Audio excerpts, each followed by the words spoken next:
खाली दिमाग शैतान का वास। पहले ये मुहावरा अच्छी तरह समझ में नहीं आता है, पर जो समय बीतता गया, बच्चे अपनी पढ़ाई के लिए बाहर निकलते गए, अब टाइम काफ़ी मिलने लगा तो ये मुहावरा अच्छी तरह समझ में आने लगा।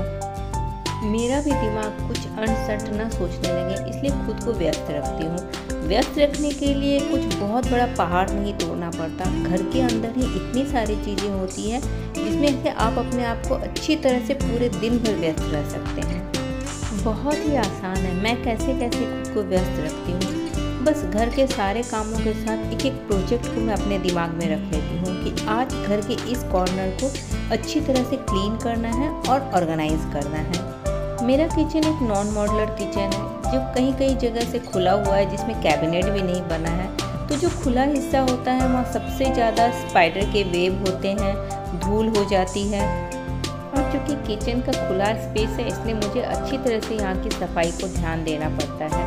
तो आज मैंने इसके नीचे बिछाने के लिए इस तरह के वाटरप्रूफ सीट मेरे पास रखे हुए थे, जो बारिश के दिनों में छत के दरवाजे पे मैंने लगवाए थे। उसका कुछ टुकड़ा बच गया था, तो मुझे ये वहाँ नीचे डालने के लिए सबसे बेस्ट ऑप्शन लगा। पहले मैं वहाँ न्यूज़पेपर बिछाती थी, उसकी वजह से वहाँ मॉइस्चर भी ज़्यादा होता था, धूल गंदगी भी ज़्यादा जमती थी और कॉकरोच भी वहाँ ज़्यादा हो जाते थे। तो इस तरह के सीट बिछाने का एक फ़ायदा तो होगा कि वहाँ मॉइस्चर नहीं रहेगी, और दूसरा वहाँ सफाई करना आसान रहेगा, क्योंकि सीट का ऊपरी पार्ट बहुत चिकना होता है, तो झाड़ू से भी वहाँ से गंदगी आसानी से साफ़ हो सकती है।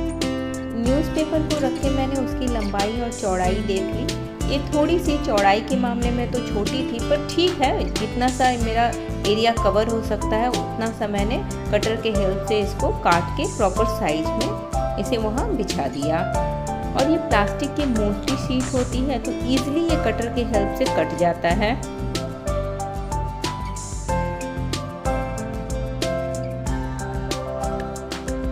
सीट को कट करने के बाद मैंने देखा थोड़ी सी ये छोटी हो रही थी, तो मैंने पीछे के हिस्से को खाली रखा और आगे के हिस्से को ढक दिया, क्योंकि कोई भी चीज़ जब हम खाना बनाते हैं तो सीधा सामने की तरफ गिरता है। पीछे की तरफ तो मैं कोई बर्तन रख दूंगी, इससे नीचे का हिस्सा बिल्कुल ढक जाएगा। तो देखिए कितनी अच्छी तरह से सारी चीज़ें ऑर्गेनाइज हो गई, और चूँकि सीट का कलर वाइट है इसलिए जगह भी काफ़ी स्पेशियस दिखने लगा।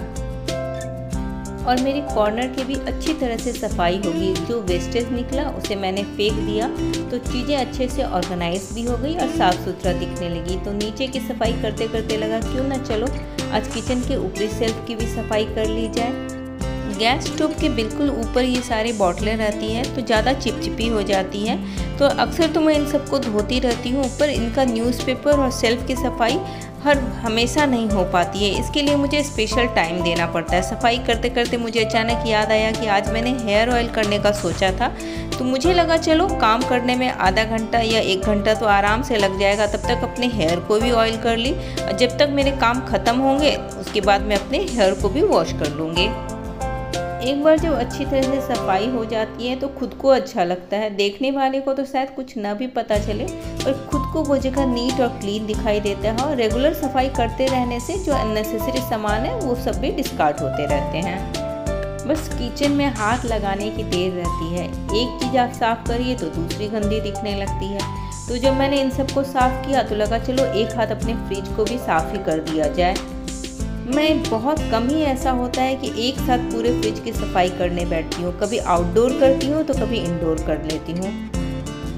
और सबसे मस्ट हो जाता है साफ़ करना स्विच बोर्ड को। इतने सारे हाथे लगते लगते उसमें ब्लैक स्पॉट इतने सारे हो जाते हैं जो देखने में बिल्कुल अच्छा नहीं लगता है, तो इनको रेगुलर सफाई करने की बहुत सख्त ज़रूरत होती है।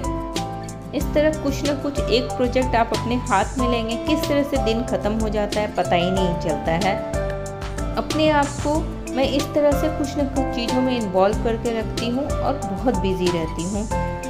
घर के सारे कपड़े को मैं धोबी को नहीं देती हूँ, खास करके मैं अपना कपड़ा तो बिल्कुल भी नहीं देती हूँ। दोपहर के टाइम जब मैं बिल्कुल फ्री रहती हूँ और टीवी देखने के मूड में रहती हूँ, तो उस टाइम मैं आयरन करती हूँ, क्योंकि आयरन करते हुए टीवी देखना मुझे बहुत अच्छा लगता है। और इससे कुछ पैसे भी सेव हो जाते हैं और हम खाली भी नहीं बैठे रहते हैं। दिमाग में हमेशा लगा रहता है कि अरे मेरा कपड़ा धुल के स्टॉक होते जा रहा है, इन सबको मुझे आयरन करना है। इस तरह से खुद को बिजी रखना बहुत ज़रूरी हो जाता है। घर के लिए छोटे छोटे ऑर्गेनाइज़र बनाते रहती हूँ। खास करके इस तरह के जूतों के डब्बे से बहुत तरह के ऑर्गेनाइज़र बन जाते हैं। मुझे जो ऑर्गेनाइज़र चाहिए था वो थोड़ी लंबी चाहिए थी, पर ये छोटा था, तो बस मैंने इसके साइड से इसके कवर को काटा और साइड में से जोड़ दिया, जो आप देख के अंदाज कर पा सक रहे होंगे कि कैसे इस दोनों तरफ से मैंने इसकी लंबाई को बढ़ा दिया है। हर चीज़ रखने के लिए ऑर्गेनाइज़र ख़रीदना ज़रूरी नहीं है, थोड़ी सी मेहनत से भी एक अच्छा ऑर्गेनाइज़र बन सकता है। ये सब छोटे छोटे काम करते रहने से टाइम की वैल्यू भी बढ़ती है और पैसे की भी बचत होती है, और अपना घर भी बहुत ही अच्छी तरह से व्यवस्थित रह सकता है। जिस भी डिज़ाइन में चाहिए, जैसा भी चाहिए, आप बस मेज़रमेंट लेके उसको कट कर लीजिए। फेविकॉल से उसको चिपका लेना है। मैंने बहुत सारे ऑर्गेनाइज़र बनाए हैं। फेविकॉल के हेल्प से दोनों तरफ मैं उसको चिपका लूँगी और ये बहुत आसानी से चिपक जाते हैं और बहुत मजबूत भी होते हैं। दोनों तरफ जितना ऊंचाई मुझे रखना था, दोनों का प्रॉपर मेज़रमेंट ले ली, उसको कट कर ली और दोनों तरफ मैंने फेविकॉल लगा के उसको चिपका दिया। फेविकॉल लगाने के बाद थोड़ी देर उसे सूखने के लिए छोड़ दी, क्योंकि तुरंत उस पर काम करूँगी तो वो उखड़ जाएगा। तो अच्छे से प्रेस करते हुए दोनों तरफ मैंने उसे दबा दिया, और मेरे पास एक गिफ्ट रैप पेपर रखा हुआ था, उस पेपर से मैंने इसे दोनों तरफ से अच्छे से कवर कर दिया। धीरे धीरे काम करते हुए काम में अच्छी फिनिशिंग भी आने लगती है, और इस तरह से वेस्ट मटेरियल से एक अच्छा ऑर्गेनाइज़र बन जाता है। और इस तरह के ऑर्गेनाइज़र को बनाने में खर्च भी बहुत ही कम लगता है। इसके ऊपर यदि न्यूज़पेपर लगाती तो वो भी चल जाता, पर गिफ्ट रैप पेपर इसलिए लगा दी क्योंकि ये देखने में ज़्यादा अच्छा लगता, और जैसा मैं ऑर्गेनाइज़र चाहती थी ये वैसा ऑर्गेनाइज़र बनकर तैयार हो गया। आगे आपको दिखाती हूँ कि इसका मैं किस तरह से यूज़ करने वाली हूँ।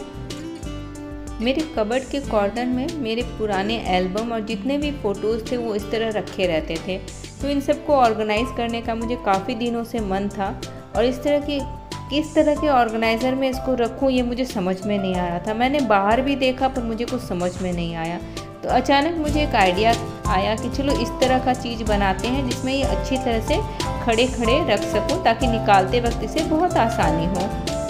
मेरे जितने भी पुराने एल्बम थे इसमें आ गए, और ये देख के आपको याद आ ही गया होगा, पहले कैमरे में से इस तरह के रील निकलते थे। और मेरी कुछ पुरानी बुक्स भी जो मैं इधर उधर रख देती थी, इन्हीं में करके रख दी, तो बहुत सारा चीज़ इस छोटे से डब्बे में आ गया, और बहुत ही अच्छी तरीके से सबको मैं स्टैंड करके इसमें रख दी। जो स्पेस कितना भरा हुआ लग रहा था, देखिए वो कितने अच्छे से ऑर्गेनाइज हो गया। कुछ अच्छी ग्रंथ पढ़ना भी बहुत अच्छी आदत है, और ये तो समय का बेस्ट सदुपयोग है। जब बच्चे घर पे रहते हैं, छोटे रहते हैं, तो उनके पीछे इतनी भागा दौड़ी और काम रहती है कि इस तरह की किताबों को पढ़ने की फुर्सत नहीं होती है, क्योंकि उस समय वही हमारा कर्म रहता है। पर जब अब बच्चे बाहर निकल चुके हैं, तब इन किताबों के में भी अपना ध्यान देना बहुत ज़रूरी होता है। इस तरह की किताब से मानसिक संतुष्टि भी बहुत मिलती है। आपको क्या पसंद है ये सोचना बहुत ज़रूरी है। खुद को खाली रखने से अच्छा है खुद को क्या पसंद है उस चीज़ पे ज़्यादा काम किया जाए। मेरे घर में 8-10 गमले हैं, उन गमलों का कोई भी पौधा मर नहीं जाए, सूख नहीं जाए, इन सब का मैं प्रॉपर ध्यान रखती हूँ। टाइम टू टाइम उसमें फूल खिल रहे हैं कि नहीं, उसे माली को दिखाना, उसकी गोड़ाई करना, उसमें दवाई छिड़कना, ये सारी चीज़ों की रिस्पॉन्सिबिलिटी मैंने ली हुई है। और प्लांट के साथ टाइम पास करना तो मुझे बहुत अच्छा लगता है। और जब अपनी मेहनत का फूल और फल दिखाई देता है तो फिर उसकी आत्मसंतुष्टि के बराबर कुछ नहीं। आप अपने शौक़ को डेवलप कीजिए, उसके पीछे काम कीजिए। ये ज़रूरी नहीं है कि बिज़ी रहने के लिए हमेशा बाहर जाना ज़रूरी है। घर पे रह के भी हम बहुत व्यस्त रह सकते हैं और बहुत कुछ प्रोडक्टिव कर सकते हैं। यदि आपको मेरा ये वीडियो अच्छा लगा और मेरे वीडियो को आपने लास्ट तक देखा है तो प्लीज़ मेरे चैनल को सब्सक्राइब कर लीजिए और मेरे वीडियो को लास्ट तक देखने के लिए थैंक यू।